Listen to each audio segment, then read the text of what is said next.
दा बिदि मोननै खोन्दो होननानैथ' जोंथ' मिथिया कारन जोंहाथ' सेन्ट्रेल कमिटि बे मोनसे कनभेन्सन जोंहा जालांबाय भैरबकुन्द बे कनभेन्सननि गेजेरजों जोंहा सेन्ट्रेल कमिटि दानानै लाबाय आरो बे हिसाबै जोंहा मोनबा डिस्ट्रिक्ट दङ बे मोनबा डिस्ट्रिक्टखौ लानानै जोङो सेन्ट्रेल कमिटिखौ दानाय जादों आरो जोंहा डिस्ट्रिक्ट कमिटि दंजोबो नै दिनै सफैजोबदों एखेबारे उदालगुरि डिस्ट्रिक्ट ओजोंहाय तामुलपुर डिस्ट्रिक्ट बाक्सा डिस्ट्रिक्ट चिरां डिस्ट्रिक्ट आरो क'क्राझारनि गोबां आनसलिकफोर दिनै नुजाथिफैदों गतिके जोंहा गासैखौबो डिस्ट्रिक्टफोरखौ लानानै आनसलिकफोरखौ लानानै गणतान्त्रिक भाबै दानानै लानाय जोंनि बे संगठन बे माने अल बड' एक्स भलन्टियार फर्स अर्गेनाइजेसना खिन्थु बिनि अनगायै बबेबा खना खनला बबेबा आनसलिक फ्राव जुदि सोरबा अर्गेनाइज खालामनानै गावसोरखौनो जुदि भलन्टियार फर्स अर्गेनाइज खालामनानै लादोंब्ला जों बेखौ मिथिया आरो बेखौ जोङो सिक्रिटि होआ आरो बिथांमोनहा जुदि एप्रुभेल लानांगौब्ला जोंनाव लानांगोन बेनिखायनो बेबायदि मोननै भलन्टियार फर्स अर्गेनाइजेसन दं होननानै जों मिथिया आरो जों बेखौ गनायनानै लाया दिनै जोंनि एक्स बड' भलन्टियार फर्स अर्गेनाइजेसना नैबे पाटगावनि बे हालां बाजाराव जोंहा गिबि मुंख्लं सुजित नार्जारि बिथांनि जिउ जोबनाय बिथाङा रुंसारि जानाय मुंख्लं जानाय बै सानखौ गोसोखांनानै दिनै जों बेवहाय बिथांखौ बिबार बावनाय हाबाफारि जोङो लादों बेयो दिनैसिमहालागै 29थि जोंनि मुंख्लं सान जाबाय बिथाङा जोंनि गिबि मुंख्लंमोन बै समावहाय दुलाराय बर' फरायसा आफादनि लेंथुमनायाव उपेन्द्रनाथ ब्रह्मनि दैदेननायाव जि जोंहा सोमावसारनाय जादोंमोन गणतान्त्रिक मोनसे सोमावसारनाय जादोंमोन बे सोमावसारनाया 1987 मायथाइनि 2 मार्चनिफ्राय जागायदोंमोन आरो बै 2 मार्चनिफ्राय जागायनानै दिनैनि बायदि 12 जुन खालि जोंहा गुवाहाटीयाव मोनसे सुबुं गमा जादोंमोन बे सुबुं गमायाव आसामनि गुबुन गुबुन जिल्लाफोरनिफ्राय जायगाफोरनिफ्राय बेवहाय जोंहा गोबां रोजा रोजा जोंनि सोमावसारारिफ्रा बेवहाय बाहागो लाहैदोंमोन प्राय 20 रोजानिफ्राय 25 रोजा बेवहाय जोंहा गेदारिं जादोंमोन आरो बे हाबाफारिया जोंहा गोग्गोमै मोजाङै मोजां जाफुंबायमोन नाथाय जोंहा क'क्राझार जिल्लानि जायफोर बेवहाय बाहागो लाहैदोंमोन बिथांमोना फैफिननाय समाव पाटासाकुसि खाथिनि बे टिहु सकआव माखासे शभिनिस्ट माखासे हारसा मानसिफोरा जोंनि मानसिफोरखौ बेवहाय अन्थाइ खुबैनाय आरो होसो होसो एखेबारे थांगोन गन्दायजों बुग्लिनाय खर'आव बुदों सोरखौबा आथिं आखाइयाव बुदों दा बेबायदि गोबां मानसिफ्रा जमा जानानै जोंनि सोमावसारारिफोरखौ गाग्लोबनायाव बिनि गेजेराव जोंहा सुजित नार्जारिया बेवहाय जिउ गोमानो गोनां जायो बिथाङा मुंख्लं जायो आरो बिथांजों लोगोसे माखासेफ्रा जखम जादोंमोन नाथाय बिथांमोना उनाव फाहामथाय मोननानै मोजां जाजोबदों नाथाय सुजित नार्जारिखौ बासायनो हानाय जायासै बिथाङा हस्पिटालाव माने मुंख्लं जायो रुंसारि जायो दा बिथांखौ जोङो बै समनि आन्दलननि गिबि मुंख्लं हिसाबै फोसावनाय जायो आरो बै समनिफ्रायनो बोसोरे दिनैनि बे 12 जुन सानखौ जोङो गिबि मुंख्लं सान हिसाबै जोङो फालिबोदों सुजित नार्जारिनि मुङाव बेनिखायनो बे हाबाफारिया दिनै जेरावबो जादों जोंहा दुलाराय बर' फरायसा आफादा बाथिपारायावबो बे हाबाफारिखौ गाजा गोमजायै मावफुंलांदों जोंबो बेवहाय बाहागो लाहैदों आरो बेजों लोगोसे जोंहा जोंनि गोदोनि जायफोर सोमावसारनाय समनि आन्दलनकारिमोन भलन्टियार्समोन आबसुनि जायफोर वर्कारमोन बिथांमोना सुजित नार्जारिजों थाफानानै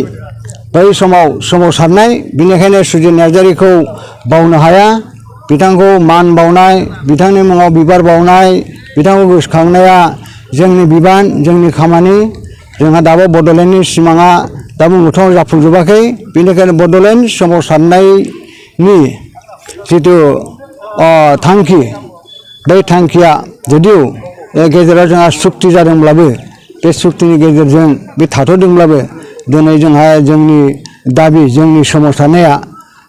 मोगथाङाव जाफुङाखै बड'लेण्ड हादोरा जाफुङाखै रायजोआ जाफुङाखै बेनिखायनो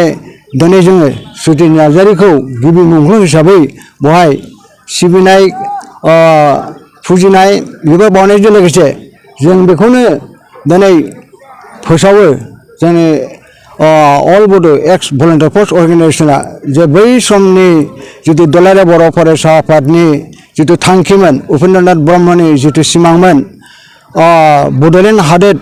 बड'लेण्ड रायजो सोरजिनाय बे रायजोखौ सोरजिनो थाखाय जोङो अरायबो थियारि जोंनि अल बड' एक्स भलन्टियार फर्स अर्गेनाइजेसना दिनै सोमावसारनायनि लामायाव फैफिननो गोनां जादों गतिके बै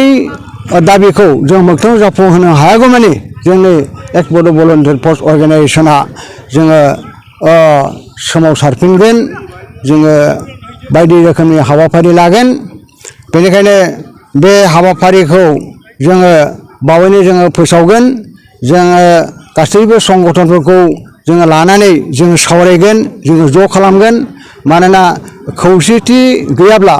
जोंनि सोमावसारनाय जाथों बा जोंनि दाबि जोंनि नाजानाय जाथों बे जाफुंनाया गोब्राब जागोन बेनिखायनो जोंनि जेसेबां जोंनि संगठनफोर दङ बे संगठनफोरखौ जोङो दिनै खौसे खालामनो नाजादों जेसेबां जोंहा राजखान्थियारियानो जाथों बा अराजखान्थियारियानो जाथों गासैबो संगठनफोरखौ जोङो लाबोनानै गोरों गोराफोरखौ लाबोनानै ज' खालामनानै जोङो जोंनि बै दाबि दावानि सोमोन्दै सावरायनानै जोङो थांखि लागोन आरो बे थांखिनि गेजेरजों जोंनि जितु सिमां बड'लेण्ड रायजो सोरजिनाय बे सोरजिनायखौ जोङो मोगथाङाव जाफुंहोनो नाजागोन दा बे दाबिखौ गोदो जोंनि दुलाराय बर' फरायसा आफादा स्पष्ट भाबै बुंलांखादों जे जोंहा संबिधानावनो लिरनाय दंखायो भारत संबिधाननि 2 आरो 3 2 आरो 3 आर्टिकेलाव जोंहा रायजो सृष्टि खालामनायनि मोन्थाय दंखायो प्रभिजन दंखायो आरो बे प्रभिजन मथेयैनो नर्थ इस्टआव जेरै नागालेण्ड रायजो जाबाय मणिपुर जाबाय त्रिपुरा जाबाय बेनिफ्राय उनावहाय मिज'राम जाबाय मेघालय रायजो सृष्टि जाबाय बहाय 1956आव जितु लिंगुइस्टिक बेसिसाव जितु रिअर्गेनाइज खालामनाय नर्थ इस्टखौ बे मोनसे पलिसिमोन जवाहरलाल नेहरूनि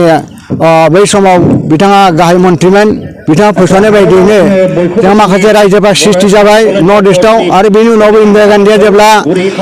भारतनि गाहाय मन्थ्रिमोन बे समावबो 1966आव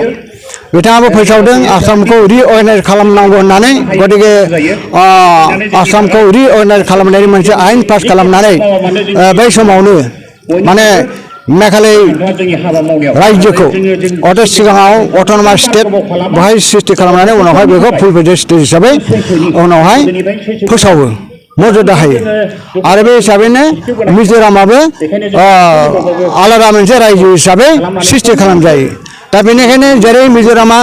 गोदान रायजो जादों जेरै मेघालया जेरै खासि जयन्तिया बा गार'फोरखौ लानानै मोनसे सेपारेट स्टेट जादों जोंनि बे आसामावबो बर'फ्रा मानो रायजो मानो दाबि खालामनो हाया जों बे बड'लेण्डखौ जोङो मानो मोना गतिके नर्थ इस्ट रिजनाव जुदि जोङो लार्जेस्ट जोंहा माने पपुलेसन ट्राइबेलनि मेजराव ट्राइबेलनि गेजेराव बर'फ्रा गतिके नागाफ्रा जेरैबायदि रायजो मोन्दों मेघालया जेरैबायदि रायजो मोन्दों बर'फ्राबो मोननांगौ आरो बे संबिधानावनो लिरनाय दंखायो गतिके 2-3 जितु संबिधाननि जितु आर्टिकेलाव जितु प्रभिजन दङ सेपारेट स्टेट सृष्टि खालामनायनि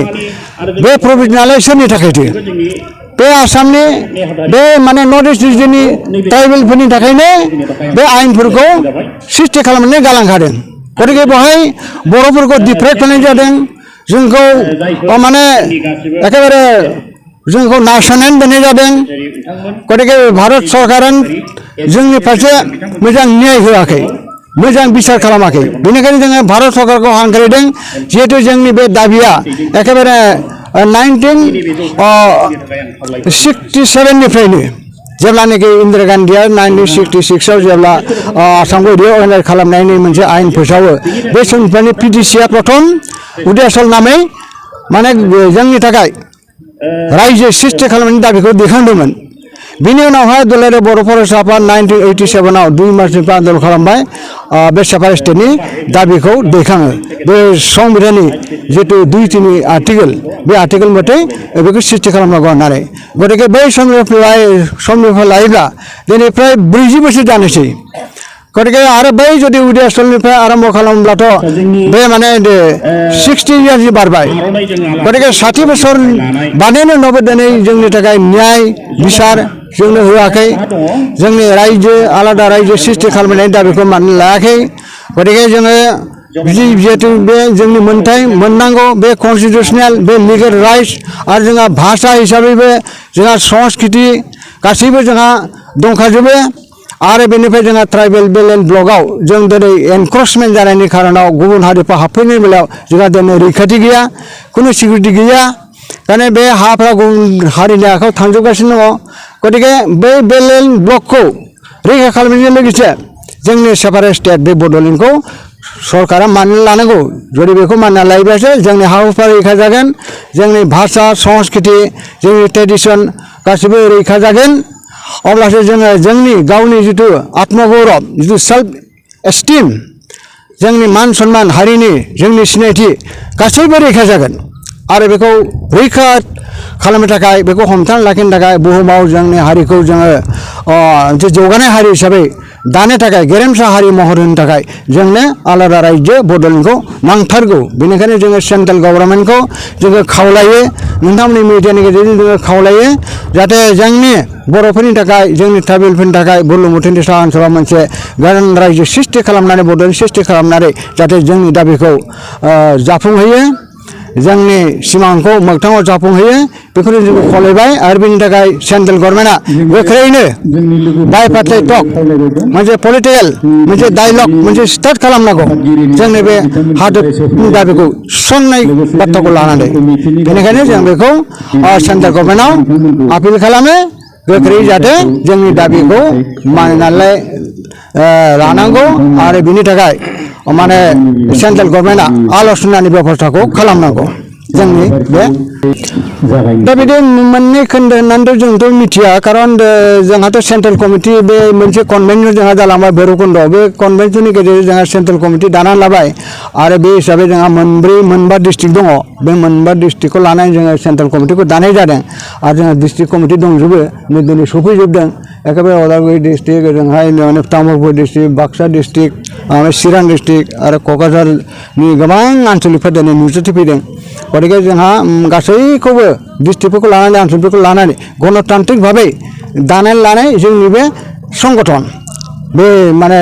अल बड' एक्स भलन्टियार फर्स अर्गानाइजेसना खिन्थु बिनि अनगायै बबेबा खना खनला बबेबा आनसलिक फ्राव जुदि सोरबा अर्गानाइज खालामनानै गावसोरखौनो जुदि भलन्टियार फर्स अर्गानाइज होनानै लादोंब्ला जों बेखौ मिथिया आरो बेखौ जोङो सिकिउरिटि होआ आरो बिथांमोनहा जुदि एप्रुभेल लानांगौब्ला जोंनाव लानांगोन बेनिखायनो बेबायदि मोननै भलन्टियार फर्स अर्गानाइजेसन दं होननानै जों मिथिया आरो जों बेखौ गनायनानै लाया